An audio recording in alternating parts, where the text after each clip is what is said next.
चलो नमस्कार, मेरा नाम राणा दीपू सिंह है। अभी हम गांधी मैदान में खड़े हैं और हम तमाम लोग इसलिए खड़े हैं कि आप लोगों को पता होगा कि परमेश्वर मुखिया जी की हत्या कर दी गई थी और हत्यारे आज राजनीतिक पार्टियों के गलियारे में हैं और तमाम लोगों को ये भी पता है कि उनको कैसे बचाया जा रहा है। उस हत्या के एकमात्र जो गवाह बचे थे उनका नाम है, अब हमारे साथ है ओम नारायण जी।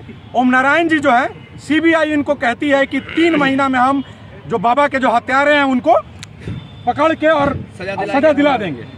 उनसे गवाही तो ले लेती है, सब कुछ कर लेती है, लेकिन जब षड्यंत्र किया जाता है कि अगर किसी भी तरह से ओम नारायण जी को तोड़ा जाए, कि बाबा के हत्यारों को बचा दिया जाए, और जब तमाम षड्यंत्र पर हार जाते हैं तब नीचता के पराकाष्ठा पे पहुंचते हैं और क्या करते हैं कि एक लोन लिए हुए हैं, उस लोन को आधार बना के 5 दिन में इनके पास नोटिस दिया जाता है और कहा जाता है कि जब आदमी कहीं कमजोर नहीं पड़े तो घर पे कमजोर पड़ जाता है। इनके परिवार को जोर जबरदस्ती के साथ बाहर निकाल के घर सील कर दिया जाता है और खबर पहुंचाया जाता है कि अभी भी मौका है तुम्हारे पास, तुम सरेंडर कर लो, मतलब कि गवाही से सरेंडर कर लो, वापस कर लो, और हम तब तुम बचेगा, नहीं तो तुम्हारे परिवार को ऐसा ही परेशानी किया जाएगा। अब सवाल यहाँ उठता है कि देखिए, हम तमाम लोग, जिन लोगों की लड़ाई, जिनको ये लगता है कि हमारे हक और हुकूक की लड़ाई बाबा ने लड़ी, वो लोग बड़ा बड़ा बात करते हैं। 1 जून को जब उनका शहादत दिवस होता है, ट्विटर ट्रेंड हो जाता है। ट्विटर ट्रेंड से हासिल हो जाएगा क्या? बाबा के हत्यारों को सजा मिल जाएगा इससे? क्या बाबा को इंसाफ हो जाएगा? और आप लोग जब यहाँ से जाइएगा, बाबा से आंख मिला पाइएगा। जब आपके लिए उन्होंने लड़ाई लड़ी और आप आज उनके लिए जो लड़े हैं, जो खड़े हो गए हैं, उनका परिवार नहीं खड़ा हो रहा है, और ये उनके परिवार के इसलिए हम कह रहे हैं कि ये उनके परिवार के हैं कि बाबा किसी एक के नहीं सबके थे। तो आपको अभी तय करना है कि ये उनके साथ आप क्या आप लोग चाह रहे हैं। राजनीतिक षड्यंत्र हो रहा है, CBI इनको सुरक्षा देने से इनकार कर रही है, इनके साथ एक जो गार्ड था वो भी नहीं है, आज इनका परिवार पटना में भटक रहा है, और हम लोग इतने मजबूर और इतने कमजोर हैं क्या कि इनका पैसा नहीं सधा पाए। तो अब हम लोग को क्या करना है आप तय करिए, बाकी अमृतांशु भैया बताएंगे, और फिर हम आप लोगों से एक अंत में निवेदन करेंगे, आग्रह करेंगे। मर्जी आपकी है कि आप समाज के साथ खड़े होते हैं, बाबा के आदर्शों को लेके चलते हैं या छोड़ देते हैं। राणा दीपू हमारा छोटा भाई, एक शॉर्ट नोटिस के बाद ओम नारायण जी के घर पर धावा बोल दिया जाता है। 5 दिन का नोटिस 25 तारीख को, मतलब कि 25 मार्च को इनके घर पर नोटिस लेकर कुछ लोग आते हैं, इनके हाथ में देते हैं, इनसे रिसीविंग लेते हैं, एक फोटो खिंचवाते हैं और वहां से चले जाते हैं, ये लिखते हुए कि 1 तारीख तक आप पैसा जमा कर दीजिए, अन्यथा 1 तारीख को आपका घर सील कर दिया जाएगा। एक बात समझिए कि आप अगर नोटिस को चेक करते हैं तो उसमें 10 तारीख का डेट होता है इशू का। इनको दिया जाता है 15 दिन बाद। यही लोन कोई बिहार के बाहर का नहीं लिया गया था, ये लोन किसी बैंक से। 10 दिन 15 दिन के बाद इनके पास वो नोटिस पहुंचता है और ये देखते हुए 25 तारीख को दिया जाता है कि बस मात्र 5 दिन बाकी है, और 5 दिन के अंदर 3 दिन बैंक हॉलीडे हो जाता है, 1 दिन लिंक फेल हो जाता है, और उस सुनियोजित ढंग से इनको मोहरा बनाया जाता है इनके परिवार को प्रताड़ित करने के लिए। उसके बाद इनके 1 तारीख को 12 बजे अचानक से इनके घर पुलिस आती है, इनके पूरे परिवार को इनके समेत निकाल कर बाहर कर दिया जाता है, किसी को चप्पल पहनने तक का मौका नहीं मिलता है। इनका जो पैसा ये लेकर घूम रहे थे कि बैंक में जमा करना है, वो बैंक का पैसा भी वहीं रह जाता है। इनको बिना किसी एक कौड़ी के, किसी वेशभूषा के, इन पूरे परिवार को बाहर निकाल दिया जाता है और उसके बाद घर में ताला लगा दिया जाता है। इतना सुनियोजित ढंग से इनको टॉर्चर करने का ये काम किया गया, सिर्फ इसलिए कि अपना केस उठा लें या गवाही छोड़ दें।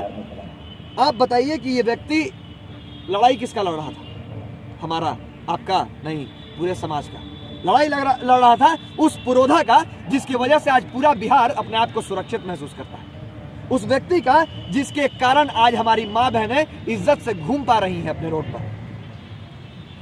हम सब का दायित्व बनता था। जिस दिन बाबा का देहांत हुआ था, जिस दिन बाबा की हत्या हुई थी, उस दिन तो पूरा बिहार लग रहा था कि जैसे सुलग जाएगा। बिहार के बाहर हर जगह, हर न्यूज चैनल पर चल रहा था कि समाज के एक पुरोधा मारे गए। लोगों का तांता ऐसा कि 3 लाख लोगों ने पहली बार आज तक के इतिहास में राजधानी हाईजैक हो गया, और आज वो 3 लाख लोगों से अपील करने के लिए आज एक वो शख्स खड़ा है कि आज इसको घर से निकाल दिया गया। आज इसके पास, क्योंकि अब अचानक से आप कोई बैंक कहेगा कि आप 14 लाख रुपया जमा कर दीजिए, कहां से करेंगे भाई? किसके घर में, किसी आम आदमी के घर में 14 लाख रुपया रखा रहता है घर के अंदर, और 3 दिन के अंदर जमा कर दे आपको? और नहीं, राजनीतिक षड्यंत्र में, राजनीतिक षड्यंत्र नहीं तो 5 दिन के नोटिस में होता है क्या? जब 10 तारीख का नोटिस, आप 11 तारीख को कहां नहीं पहुंचा है? 10 तारीख को शाम में क्यों नहीं पहुंचा? फिर बाबा के हत्यारों को बचाने के लिए ये सब कुछ किया जा रहा है, क्योंकि सरकार इसमें फंस जाएगी। क्योंकि उस समय, जिस समय हत्या हुई थी, उस समय सरकार के बाहुबली श्रेणी में गिने जाते थे वो हत्यारे। और अब हमको बताइए ये व्यक्ति कहां जाएंगे? अब बाकी ओम नारायण जी अंतिम अपील करेंगे और हम लोग फिर अब करेंगे। आपके चैनल के माध्यम से यही कहना चाहते हैं कि जो हमने 31 वर्षों में नहीं हारा वो आज हम हार चुके हैं, ठीक ना। हम टूट चुके हैं उतना कि जो 31 वर्षों में हमने नहीं हारा। हमने नक्सलियों से लड़ा, हमने माओवादियों से लड़ा, हमने मुखिया जी के हत्यारा से भी लड़ रहे हैं, लेकिन ये जो पारिवारिक हमारे प्रताड़ना किया जा रहा है कि हमने जो लोन लिया उस लोन को 5 दिन के शॉर्ट में हमको परेशान किया जा रहा है। ये हमारा हराने का ये लोग का अंतिम शस्त्र है।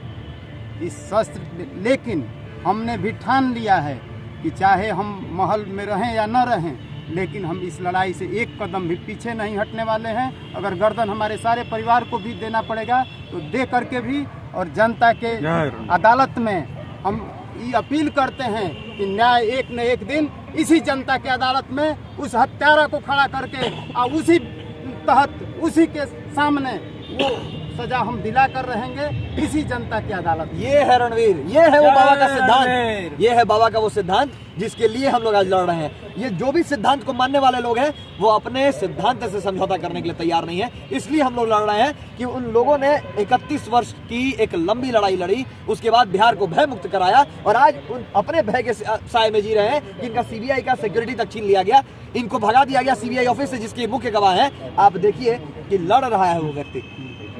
लड़ने के लिए पैसे की आवश्यकता होती है, लोगों की आवश्यकता होती है, हथियार की आवश्यकता है, इनका तो सारा चीज ही छीन लिया गया।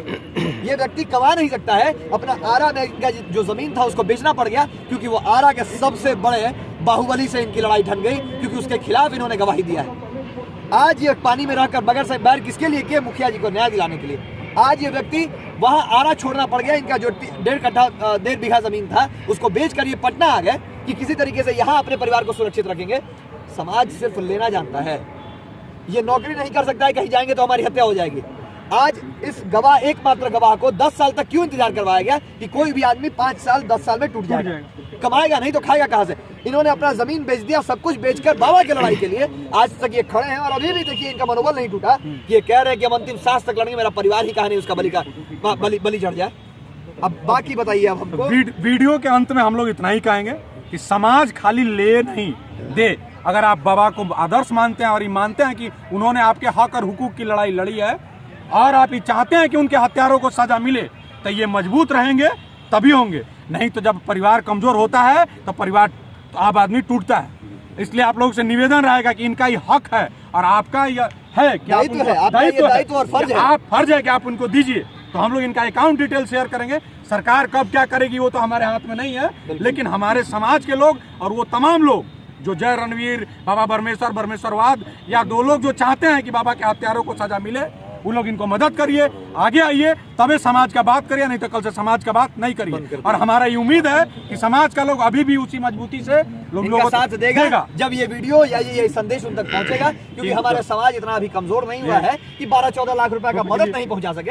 अरे एक आयांश जैसे बच्चा के लिए आदमी 8 करोड़ रुपया जमा कर देता है अगर 21 दिन में, तो ये लोग के लिए, जिसके लिए पूरा बिहार जिससे फायदा उठाया है, आयांश से तो किसी को फायदा नहीं हुआ था, फिर भी लोगों ने किया। अरे और ऐसा कई लोग हैं जिसके लिए लोग चंदा कर देते हैं, रोज एक पार्टी ऑर्गेनाइज करके उड़ा देते हैं।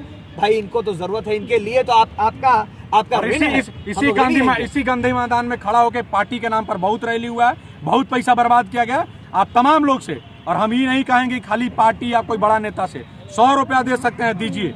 एक दिन गाड़ी का तेल नहीं भरा, हम बार कह रहे हैं मत भरो ये गाड़ी का तेल, एक दिन गुटखा नहीं खाइए, एक दिन मत देखिए फिल्म, लेकिन आप लोग दीजिए। अकाउंट डिटेल हम लोग यहाँ चलता रहेगा, अकाउंट डिटेल डालिए और कमेंट में कोशिश करिए, इससे हिम्मत बढ़ेगा, डालिए और अपना स्क्रीनशॉट डालिए आप बताइए कि हम अपना दायित्व निभाएं, ताकि आपको भी आगे चल के आपका जनरेशन का जो नया बच्चा आएगा वही नहीं कहेगा कि अगर बाबा के लिए कोई लड़ रहा था, उसका साथ देने का जब समय था तो तुम फेसबुक पर ट्विटर ट्रेंड खेल रहे थे और तुमने साथ नहीं दिया। अपना दायित्व निभाइए, आगे हम लोग कोशिश करेंगे इनकी आवाज बनते रहें।